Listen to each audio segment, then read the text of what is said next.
Gente, eu vi isso aqui na geladeira e eu pensei, meu Deus, um pedaço de bolo.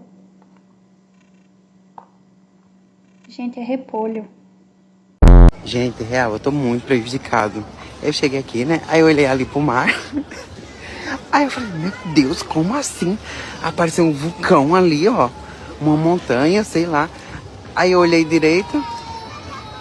É uma barraca. Gente, ai que ódio. Ai, que bonitinho, gente, os gatinhos.